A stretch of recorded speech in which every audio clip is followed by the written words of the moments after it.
This is John. Why did mystery method made white dating coaches suck at Daygame? You're like, whoa, really? They can do night game. It kind of works for the environment. For this chart over here, you can see that Tinder is only 12 out of 35. You don't need social skills, social calibrations, emotional control. Night game, 15 out of 35 to get over the line of fuckability. That even ABCs of low self-esteem can do this. This does not include social skills or emotional control, which Asians are not good at. So they can still get over the line of fuckability, but they can't do Daygame, which requires social skills, social calibrations, emotional control, and game. ABCs of low self-esteem only has Daygame laid testimonials. So this is what they call worthless opinion as facts. Because there's less than 10 Daygame laid testimonials. Their opinions are worthless. For Daygame, the reason why it doesn't work, they open indirectly. They kind of try to build attraction. Later on, there's a stage where you build comfort. Comfort. So with this comfort stage, or what they call C, right? They require day twos and dating. So there's always that attraction, comfort that white people always say. You know, these like charisma thing. And all these people always like attraction building, attraction, comfort. But it never goes to the seduction stage, which is flirting.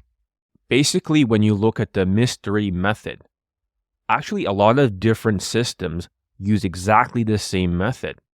You see the words attract, comfort, and seduce or seduction. It's all universally the same. This is why mystery ruined Daygame forever. If you look at ABCs of low self-esteem, you look at their system.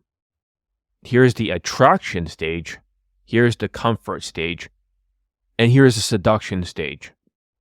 And if you look at London Daygame over here, here's the attraction stage, here's the comfort stage, and once again, it's the seduction stage. It is the same with Justin Wayne's system. Here is the attraction, here is the comfort, and over here is the seduction. Because they all fall under the same strategy. Mystery, which is a night game system that's 15 out of 35, has ruined fucking Daygame. People were like, mystery was the beginning. And it's like, mystery is not the beginning. I am the beginning. I started 2001. Mystery started like 2003, and they're night gamers. Night game. So they think, oh, game is all the same. Nope. When you bring Asperger's mystery bullshit into Daygame, even if he's technical, even if he has narrow focus, it starts to ruin people's lives. Because you're thinking inside the box, a boxed-in thinking, reasoning by analogy. Because, oh, mystery said this. Bullshit. Worthless opinion. Mystery has 0 Daygame laid testimonials. But why is his opinion so important for Daygame? Well, he didn't know him and RSD indirectly ruined Daygame forever, bringing night game shit to Daygame. And also for the attraction building, it is the reason why other dating coaches act like fucking ass clowns. They start trying to build attraction all day. This is where you see weird shit from London Daygame or Sasha Daygame, or you see that from other dating coaches trying self-amuse RSD style. Because it all comes from the idea is you have to build attraction in the beginning, which is completely untrue. They don't actually go beyond that stage. So basically, when they get to the comfort, they continue to date over and over again, wasting so much fucking time. And when they go for the pull after 3 or 4 dates, then they start to build seduction and keep it more sexual. That's good if you're a white person for night game, but you can close during the first night. So that defeats the fucking theory. Before the pandemic, white people had some SMV. Now you need social skills, social calibrations. 20 out of 35 to get over that line of fuckability during the pandemic. So before that, for mystery method, they used to just go on dates all day. You see how it builds attraction? It's long comfort, but the comfort's extended all the way to multiple dates over and over again. And then finally, after a few dates when she's comfortable, then they pull her home and try to seduce her. Because white people don't escalate. But the problem is these days, white people do escalate, but they don't de-escalate. Basically, there's a lot of pressure. They're escalating like crazy, but there's no release in their game because they're socially uncalibrated. They're socially retarded for social skills. So the thing is, even is using this exact process of, just bring her over to the texting flowcharts. Flowcharts. And the problem with that is they only got Daygame lay testimonials. The flowchart may work for 12 out of 35 shitty shit Tinder game just by being white, by having a 10 out of 10 perceived natural status and maybe 2 points of text game to make it 12 points. So most of their students for lay testimonials are predominantly white. And also, that's why they keep going on dates and going through this funnel. This disproves that funnels even works because there's so few Daygame lay testimonials. And London Daygame does the same thing, except they don't fucking escalate whatsoever during the dates. There is no seduction. So mystery has ruined every Daygame system. Second of all, why it's flawed. You can use an escalation ladder. It's like sales, a yes ladder. Every single venue you change, you don't have to change that many. I don't do too many venue changes, but I always go for the pull and I always have a method to the madness. I can use flirts in between to bring seduction. So basically, if you add seduction to the game, it's not just attraction ability, attraction ability, comfort, attraction. No, if you add seduction to it, if you add seduction to it, you can speed up the fucking process with massive comfort and flirtatious sexual connection up the escalation ladder. What I'm trying to say is that imagine there's an escalation ladder, like a yes ladder. And when she talks more, then you can finally flirt. So there's a timing behind it, a science behind it. Because the more you do this correctly, you start to compress mysteries, so-called 10-hour FaceTime before you can use seduction and pull her home. That's the funny thing. Like Jordan Belfort said, don't pitch to the people that don't deserve to be pitched to. Until she goes on Insta date or Insta hangout, I'm not going to DHV stories. The body language, the social calibrations, is the DHV. And on top of the escalation ladder, which is optional, there's a parallel secret ladder called the sexual connection, which is seeding the maneuver, seeding the sexuality to the very maximum, and dealing with objections, looping it. And by looping, I don't mean asking a bunch of stupid fucking questions. This is not what I teach. Failing that over and over again. It's not about, it's a confident tonality or some bullshit. No, it's a contained enthusiasm. The word's contained. Since the looping is not questions, but it is statements over and over with the correct algorithms. Obviously, I'm keeping things a little bit vague because I don't want to give away all the secret sauce. Those are for my students. The idea is that you're grabbing her gi or a uniform like judo and you are throwing her over your shoulder. But if you have the right algorithms, she'll slowly go over your shoulders. But she's going to resist, obviously. She doesn't want to be thrown. But once you get her over the shoulders, metaphorically speaking, then you'll overcome the objection. That's how my students have been doing it over and over again. As you can hear in their testimonials that they have gotten over these objections. Like, how does John know? The problem is that these guys are like, Jordan Belfort says compliance threshold. The problem with compliance threshold is this, is that they think, the more I deal with the 14 objections on this chart, which is not like judo. It's like karate chopping, right? Objection here. And then you say, oh, blah, blah, blah, blah, blah, blah. Use this line or use that line. Is that you're not grabbing the gi, first of all, with the statements of empathy. So therefore, you don't have consideration for her objections. Then second of all, because you're not grabbing the gi with the statements of empathy, I acknowledge, which I believe they copy for themselves now. While they don't teach their students that, but they actually use it themselves, which is very funny. But my point is, if you don't grab the uniform by saying, I acknowledge, what they're doing for compliance threshold is some big tall guy is metaphorically sparring with a woman. Maybe one hand is tied behind his back.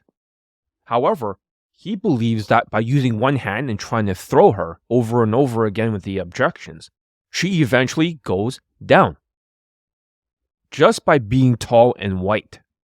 But the problem with that is when an Asian tries to do the same thing, trying to throw her with one hand without grabbing the gi, she doesn't go down because his value is too low. He's below the line of fuckability. So therefore, their technique does not work. Not much they don't copy, like Krav Maga, everything else. Then you can start looping, which they do not do. They just karate chop. And they call it compliance thresholds. And obviously, it doesn't mean asking stupid questions over and over or these stupid statements.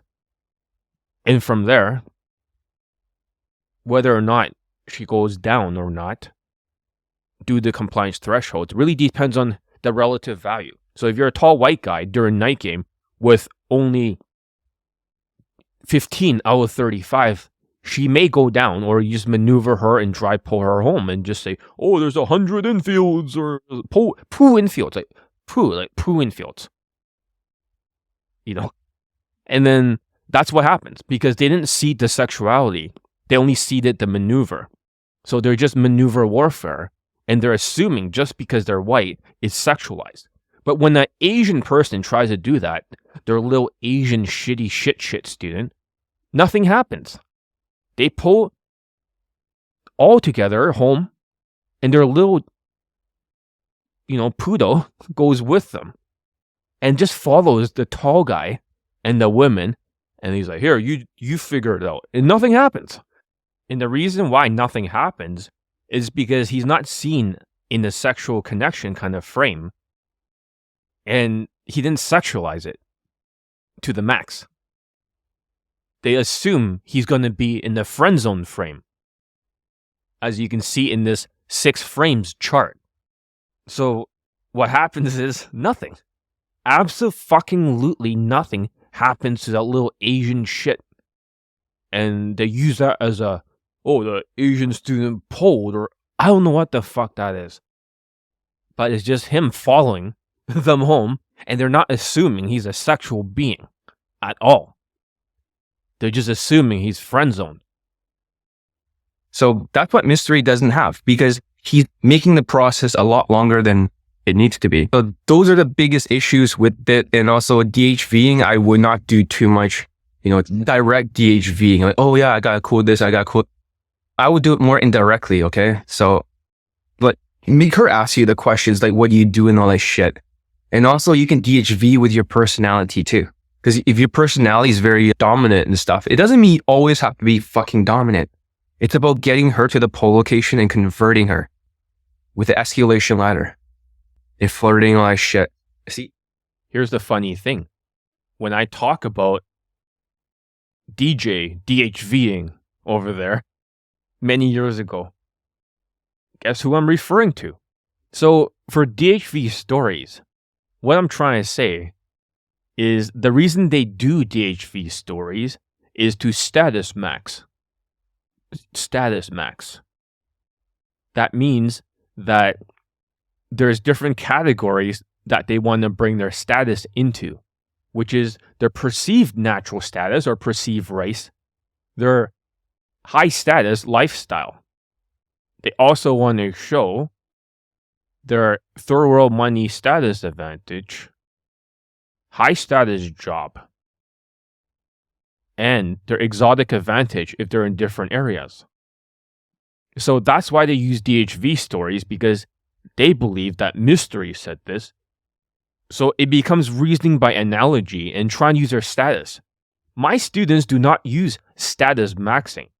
They can get laid now in one approach, 3 approaches, 5. Now you understand what I'm saying. Maybe this video was way ahead of its time and too technical, but over time, you can start to see that with laid po testimonials versus their 4, congratulations on your 4th, now you're above Todd V. and tied with James Marshall or something for Daygame. But you can see that I was trying to teach you all these things, but you guys have not caught up to the knowledge yet. And the pandemic shows you what works and what doesn't work. It's like a crash test. And my system is passing all the crash tests during the pandemic. Every single lockdown, every single variant. Their stuff doesn't even fucking work. So they fleece the sheeps with their Daygame products. And they slaughter the sheeps in their boot camps. Even ABCs of low self-esteem is promising a whole solution for Asian men. But in reality, they don't have a fucking solution. They're part of the problem because they're giving you half a pizza. They're like, oh yeah, we can do night game. It's like, can you do day game? No. Then why pretend to have the fucking solution? At least Justin Wayne, although he only has 10 day game laid testimonials, because he's status maxing. He's always using, I'm a music producer. I'm a music producer. Cool. I love Russian girls.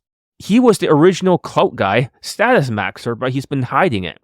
Then use the half-truth PUA pill and says, oh, it's all game. It's all game. That's what they do. They tell you it's all game. They give you the half-truth. They value deny so they can make more money off the sheeps because the sheeps want a fucking shortcut with game. Game is like a shortcut to their autism. Their autistic fucking lazy cunt behavior. So they love more game. More game, John. Is it game? Charm. Charisma. Game. Charm. This is where everyone's fucked up. Because of the mystery method.